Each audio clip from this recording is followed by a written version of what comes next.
There is a way in which the British government, by which I mean the King, his chief ministers, and Parliament, made most of their troubles for themselves. The incident at Lexington and Concord might have remained only that, an incident, and in fact, only the most unpleasantly violent of several such face-offs between colonial militia and the British Army in the winter of 1774 to 75. But in order for Lexington and Concord to have remained only an incident, would have required two things. It would have required that the British government take the initiative, partly by appealing to the residual loyalty of Americans to the empire, and partly by making some gestures of appreciation for that loyalty. And then second, by letting the divided opinions of Americans about what to do next work its own steady way underneath the bravado of the Sons of Liberty, the Committees of Correspondence, and the Continental Congress. But the British government never seems to have seriously considered playing the empire card, and never seems even to have noticed that opinion in the colonies about what should be done next and how it should be done was indeed seriously divided. For one thing, when the First Continental Congress convened in September of 1774, remember that only 12 of Britain's North American colonies sent delegations. Georgia sent no representatives, nor did the Canadian provinces of Newfoundland, Nova Scotia, and the province of Quebec, nor did the 6 West Indian colonies, Jamaica, Barbados, the Leeward Islands, Grenada and Tobago, St. Vincent, Dominica, and despite the fact that all of them resented the imposition of direct taxation and imperial interference fully as much as the colonies which were represented in Philadelphia, and all of them had heard voices from their own people in favor of joining the protest. But they didn't. And maybe even more telling, between the adjournment of the First Continental Congress in October of 1774 and its scheduled reassembly in May of 1775, a number of Congress's delegates caught a kind of second wind and wondered if they hadn't been stampeded into a confrontation with the mother country that they had not intended. The delegates who assembled at Philadelphia's City Tavern and proceeded from there to Carpenter's Hall in the fall of 1774 for the First Continental Congress were, for the most part, the cream of America's merchant and professional elite. They were the people who had taken the process that I earlier called Anglicization farthest.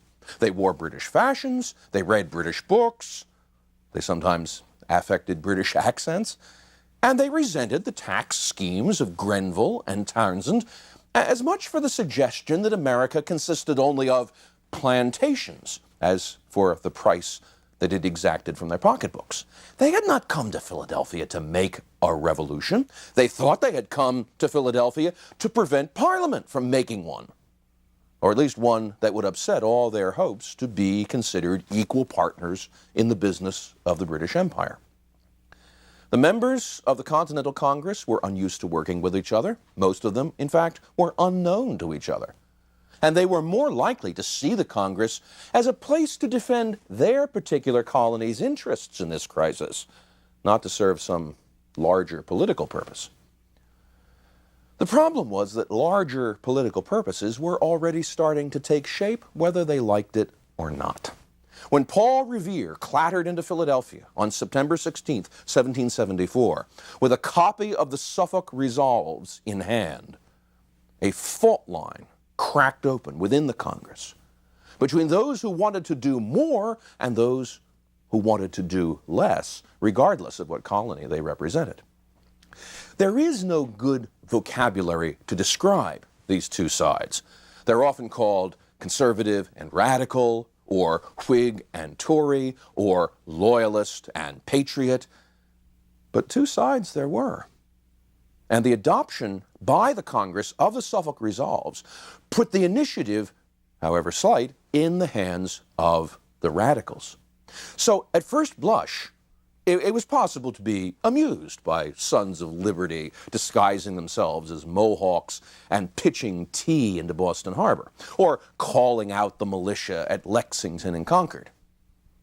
It was less amusing when the delegates of the Congress looked around at home and found the Sons of Liberty parading through the streets of Boston or Philadelphia, talking loudly about having the power of lessening property when it became excessive in individuals, or that an enormous proportion of property vested in a few individuals is dangerous to the rights and destructive of the common happiness of mankind. That was taking the Whig ideology a lot farther than they wanted to take it. The artisans, the farmers, the militiamen who stopped the British regulars at Concord Bridge did not want their lives regulated by a parliament far away in Great Britain, but for them, Boston was also far away. And they disliked the notion of interference from imitation Englishmen on Beacon Hill, like Thomas Hutchinson, as much as interference from the real articles in London. No suspicion preyed on the minds of Loyalists more than the fear that radicals like those in Congress and in the streets wanted not a settlement with Britain, but outright independence from Britain so that they could erect their own kinds of rural independence from Boston or from Philadelphia and create a kind of anarchist's paradise in America.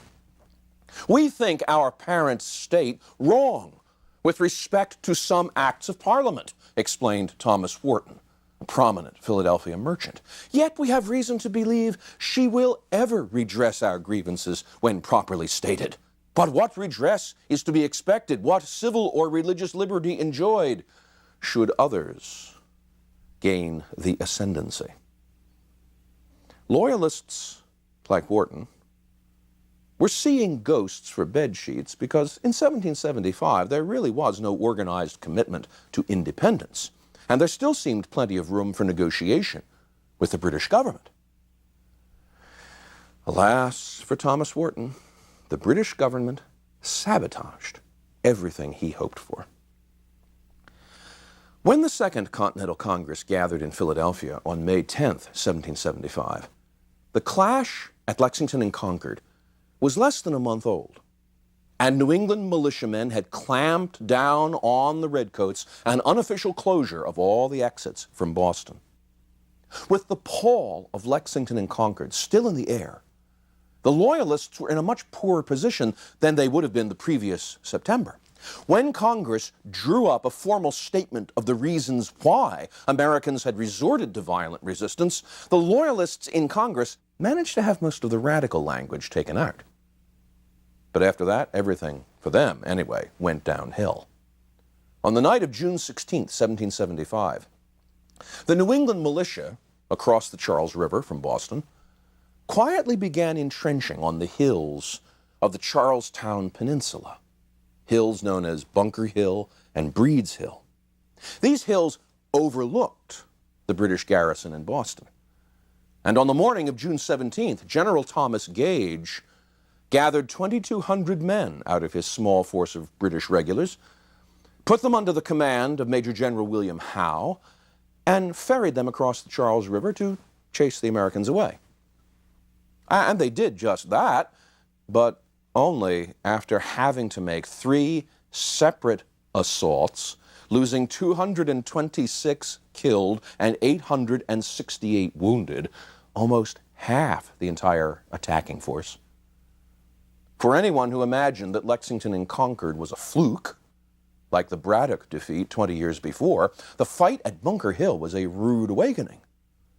The militia who had held most of the day at Bunker Hill were, many of them, veterans of the French and Indian War. They understood quite well how to fight the regulars in the regulars' fashion, and they mowed the British infantry down with volleys of coordinated musket fire, which would have made any European drill master, well, if not exactly happy, then at least smugly satisfied. Technically, Bunker Hill was a British victory, but neither side felt it that way. One colonial militia officer smirked, "I wish we could sell them another hill at the same price." Well, they soon enough would. In June, no longer willing to rely on the militia, Congress authorized the enlistment of a regular Continental Army, mustered into the service of the Continental Congress and led by officers commissioned by the Congress, the first and chief of whom was the Virginian veteran of the French and Indian War, George Washington. The 17,000 militia surrounding Boston were, most of them, enrolled in the new Continental Army, and on July 3rd, Washington officially took command of them beneath an oak tree on the town common of Cambridge, Massachusetts. Congress also authorized the seizure of the British fort at Ticonderoga, New York, and commissioned Richard Montgomery, a former British officer, now a gentleman New York farmer, to raise a northern army of New Englanders, New Yorkers, and even French Canadians to march on Quebec and liberate it from British control. The British government responded, not with attempts at mediation, but with embarrassment and fury. In August, the king rejected Congress's request for a review of colonial grievances and declared the Americans to be in open rebellion. On December 22, 1775, Parliament followed the king by adopting the American Prohibitory Bill, which declared all American shipping outlawed and authorized the Royal Navy to seize any American merchant vessels found on the high seas or found in port. And then, realizing that it only had about 8,000 troops to spare for North America, the British began hiring German mercenaries to top up their understrength regiments. And finally, they began hiring entire German regiments from the king's German relatives among the princes of the German states, including almost 19,000 Hessians from the Principality of Hesse-Kassel. Each one of these steps drove more and more of the Congress's delegates and the American people into the arms of the radicals. In May of 1775, the upstart Massachusetts Provincial Congress appealed to the Congress for recognition as the legitimate representative government of Massachusetts. Never mind that the convention was, technically, illegal. Never mind that Congress had no power to recognize or not recognize anybody as a government. Never mind that Congress itself was soon to become illegal. The Massachusetts Provincial Congress was duly authorized to speak for Massachusetts and select Massachusetts delegates for the Continental Congress.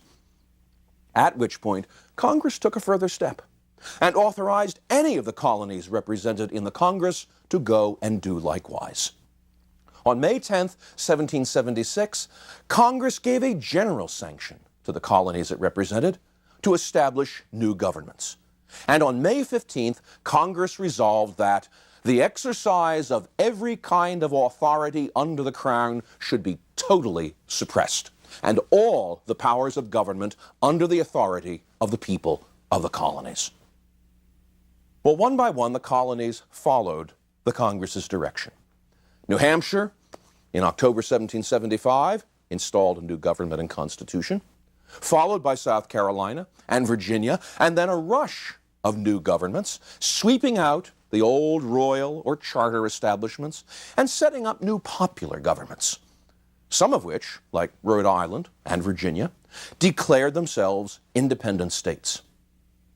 These new state governments, in turn, sent new delegates to Congress with instructions for the Congress to declare the entire United Colonies to be free and independent states, absolved from all allegiance to or dependence upon the Crown or Parliament of Great Britain.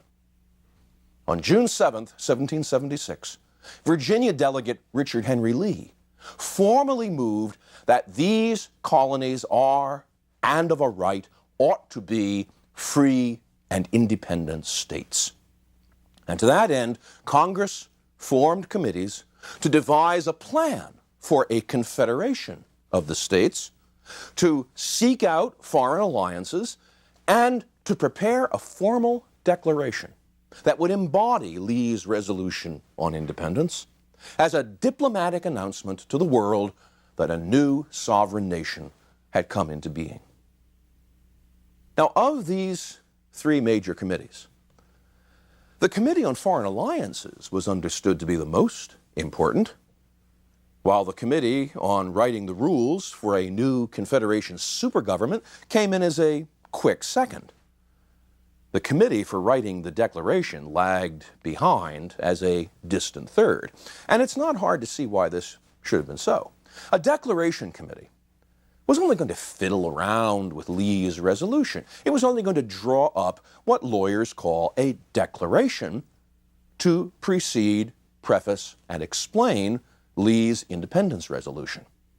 The alliances and the Confederation, these were considered to be the really important things that Congress had to do.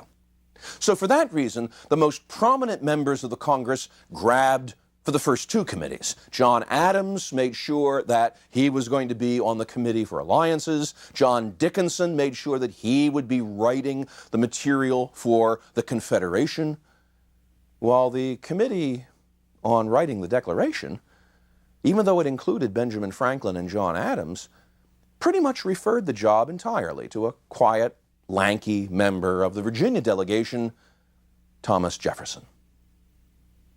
In part because Jefferson was one of the most widely read philosophical amateurs in America. He was a lawyer by profession. And in part because nobody cared enough about what he was doing to offer meddlesome advice, Jefferson produced in his declaration a memorable and compelling statement of both American independence and of the political ideas underlying it. It's worth stopping for a moment to see why it was such. From the very first words, Jefferson cast his declaration as an Enlightenment and a Whig manifesto. Many of us, I think, can almost recite these words by heart, but here is the way that Jefferson began his declaration. When, in the course of human events, it becomes necessary for one people to dissolve the political bands which have connected them with another, and to assume among the powers of the earth the separate and equal station to which the laws of nature and of nature's God entitle them, a decent respect to the opinions of mankind requires that they should declare the causes which impel them to the separation. Now notice something about this. Jefferson declares that American independence occurs in the course of human events. We can no longer speak of kings holding mandates from heaven. We are speaking of government, as John Locke spoke of it, as a human event, something that occurs within the flow of human history, not divine miracles or wonders. This is the voice of the Whig ideology, reminding us that governments are created by people, not handed down from heaven on a platter. And because governments are created by people in the first place, they can be changed by those same people whenever the needs of the people are not being met. Now, notice also that within this course of human events, certain events become necessary. Now here, we're hearing the voice of Isaac Newton, showing us how the stars and the planets move according to fixed natural laws. And we're hearing that these laws are necessary and cannot be avoided. So the basis of the American founding, according to Jefferson, is in nature and not in artificial human constructions like class or status or tradition. God is involved here only in the process as nature's God, not the Christian God whose name was invoked to bless one English king's coronation after another, or the God of John Winthrop setting up Boston as a city upon a hill. No, instead, what we have here is an event occurring in human history which has been made as necessary, as unavoidable, as Sir Isaac Newton's vision of the physical universe. Well, what then are these events which have made American independence necessary? Jefferson might, at this point, have gone to British history of the British people, of his own ancestors, to demonstrate that Parliament was depriving Americans of the rights that their history or their traditions should have led them to expect. But Jefferson reaches much further back to speak about the rights of Americans.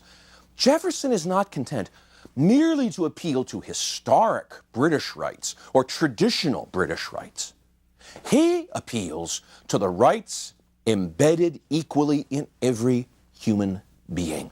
He invokes natural rights, which are so clearly hardwired into everyone's consciousness that there's no need to quarrel over the history of this right or the interpretation of that right. Rights such as Jefferson wants to talk about are self-evident. They are as obvious as saying that a triangle has to have 3 angles, which of course it does, because if it doesn't have 3 angles, it's not a triangle. That is self-evident. It's axiomatic, as you might say in geometry. Just as the Enlightenment had seen nature governed by one set of changeless, universal, and necessary scientific laws, the Enlightenment also wanted to see human nature similarly governed by natural, universal law. This incidentally, is why so much of the Enlightenment was politically hostile to localism. Whether that localism came in the form of particular nationalities, or to race, or to religion. Those were all considerations which divided people. They were all local considerations. They implied that the divisions between people were so great that no nation or church needed to recognize any rights or even any facts than the ones it erected for itself. The Enlightenment, however, believed that there was a universal foundation of rights in everyone. And you couldn't deny that universal foundation in a German just because that someone was a German. And a German could not deny those universal rights in you just because you weren't a German. German identities were accidents of history. German identities were accidents of locality. A common human identity, a universal human identity, that was what you got just by being born. And so Jefferson pours the foundation for American independence with the most universal and basic rights that he can summon up. He says, we hold these truths, the ones he's about to list, to be self-evident. They're obvious, like triangles. That all men are created equal. That they are endowed by their Creator with certain inalienable rights. And that among these rights are life, liberty, and the pursuit of happiness. Those are axiomatic. Everybody is hardwired with those rights. And no government can deny them, take them away, abolish them, erase them, or otherwise pretend that the people that government is responsible for don't have them, or that people from other nations and other governments don't have them. The first task of government, then, according to Thomas Jefferson, is to make these rights safe from assault.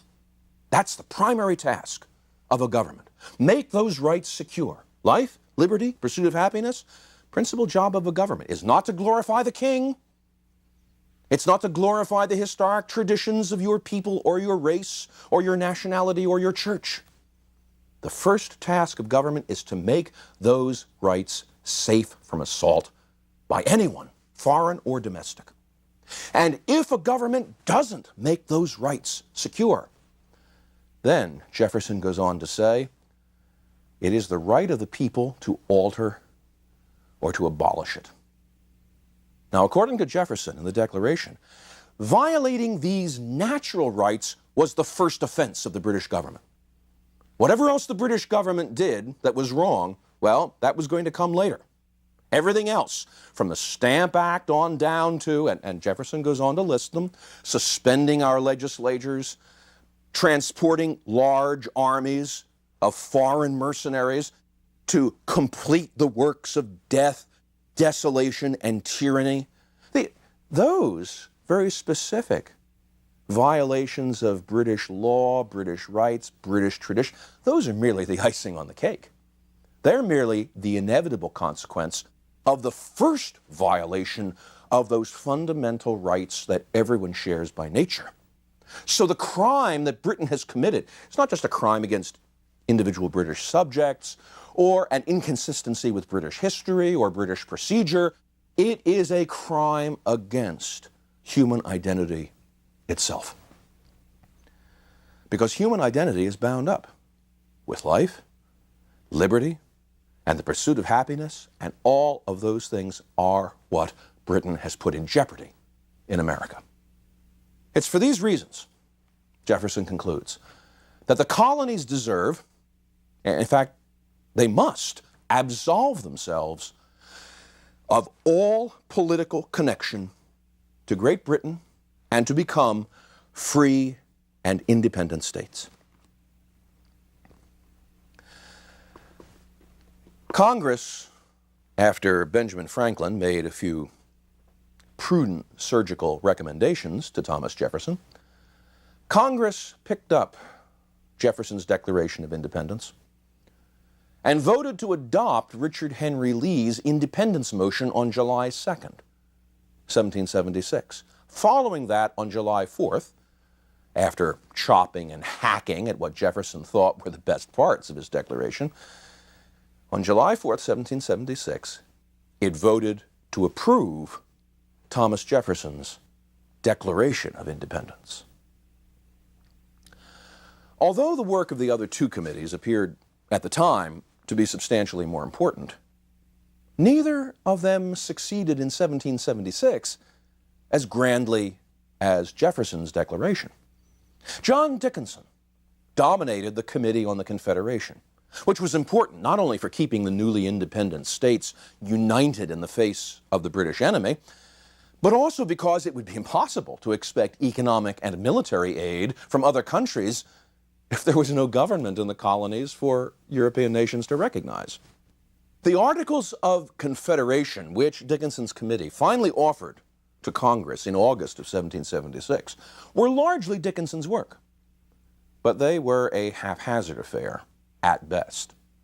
Once the colonies became independent states, many of them proceeded to behave as though they were independent of each other, too. And their delegates in Congress fought to keep the Confederation as weak as possible. Arguments erupted over how the states should be represented in the proposed Confederation Congress. And those arguments were settled in possibly the worst way by granting each state an equal vote, no matter what its size. More arguments erupted over the Confederation's authority to tax, and not surprisingly, for states involved in a war over taxation, the Confederation was left with little more power than to solicit contributions from the states for its upkeep. Finally, matters almost literally came to blows over control of the land west of the Appalachians. States like Connecticut demanded, on the basis of their old colonial charters, to have their boundaries recognized as stretching to the Pacific Ocean, which unfortunately meant that Connecticut was claiming title not just to a ridiculously thin little band of territory stretching right across North America like a rubber band, but also directly across northern Pennsylvania. And unhappily, they were also quite serious about it. Connecticut militia were actually dispatched to Pennsylvania's Wyoming Valley with instructions to protect Connecticut's claims there. In the end, a compromise was reached. All the states would cede their western claims to Congress for settlement. But this was only because the disagreement was imperiling American military survival. The Committee on Foreign Alliances was not that much more happy. Congress sent first Silas Deane, then Benjamin Franklin, and finally John Adams to France and to Spain and to the Netherlands to negotiate treaties. But Franklin and Adams quickly came to despise each other. And even if they hadn't, even if they'd gotten along like brothers, the French would not commit themselves until it was clear that the Americans could succeed militarily on their own. The French had put their money on enough slow horses in North America. And in 1776, success of a military nature for the Americans was by no means clear.